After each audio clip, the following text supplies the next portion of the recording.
Hi, it's State Representative Jim Walsh here for our regular legislative update. I'm inside my office at the Capitol in Olympia. Although it's a beautiful summer day out, there's a lot of construction going on the Capitol campus, including a complete facelift and rebuild of the Pritchard Library. If you have the chance to stop by the state capitol this summer, you will see a lot of construction, some of it maintenance, some of it new construction going on. But it's been busy for other reasons in the last week or so. There have been a number of court decisions back in D.C. that affect state policies and specific bills that recently passed the legislature here in Olympia.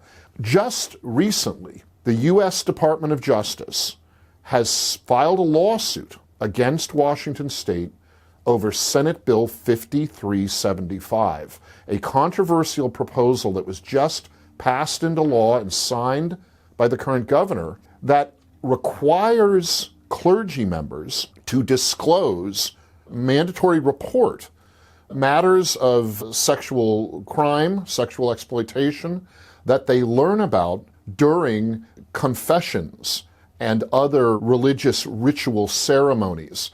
And this is a controversial proposal because our state constitution is very clear in Article 1, Section 11, that matters of religious conscience are very strongly protected by our Constitution here at the state of Washington level. This proposal that the governor signed into law seems to violate some of the language of Article 1, Section 11, and that's what the U.S. Justice Department's lawsuit argues, that this new proposal, this new state law, violates not just the state constitution, but also the federal constitution's First Amendment protections of religious freedom. This was a dispute that we predicted in our floor debate over the proposal.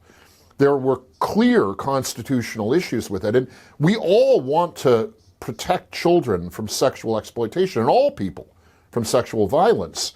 That wasn't the point. The point was that the mechanics of this state law were problematic on a constitutional basis. That's the argument that the U.S. Justice Department is making now.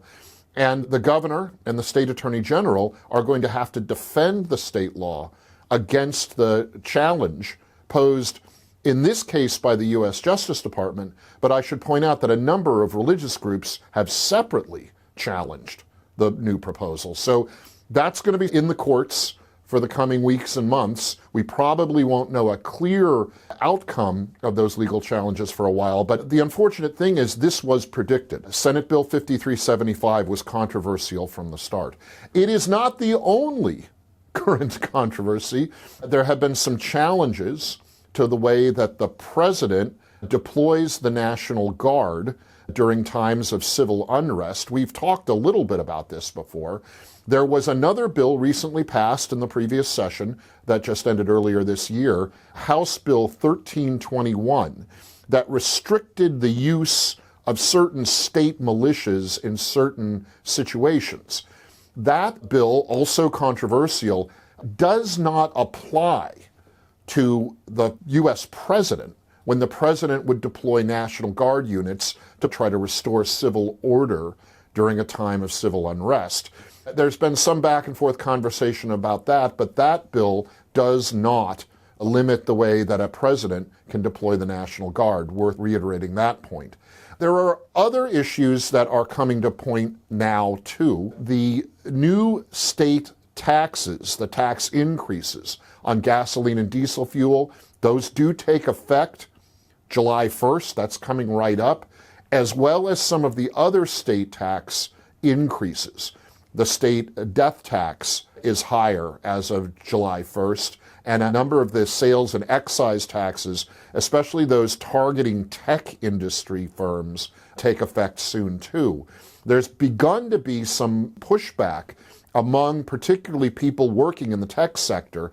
They're beginning to realize that some of the new taxes being levied at the state level will negatively impact their businesses here in Washington. And we're beginning to hear more concern from those groups that these new tax policies are going to make doing business harder more difficult here in Washington. And recently, one of the several national rankings of states' business friendliness came out with Washington in a very low position, down in the 40s nationally, in terms of how friendly our state is to business. And the largest part of that decline in our business environment here in Washington state is our tax policy. So we're going to continue to hear pushback, perhaps some lawsuits, but certainly concern from the business community that some of these tax increases at the state level are going to hurt business here. We need to review our tax policy generally. And as I've said before, our business and occupation tax, B&O tax, is the biggest problem that we face in encouraging businesses to come to Washington.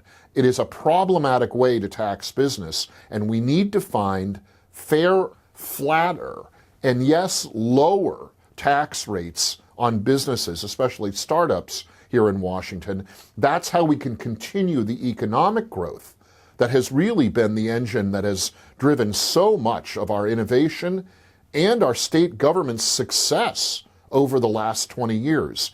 We're going to need to discuss in the weeks and months ahead ways that we can reform our tax policy so that our state remains business friendly and our ranking in terms of business encouragement and business environment rise again. There's a lot more to discuss. Some of the actions going on back in D.C. do affect our policies here in Washington state. There is talk that the latest reconciliation bill back in D.C.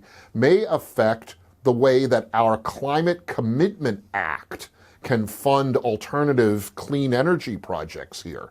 If the D.C. policies go forward, as it looks like they may, we may need to reconsider the mechanics of how the Climate Commitment Act subsidizes things like solar energy and wind energy projects.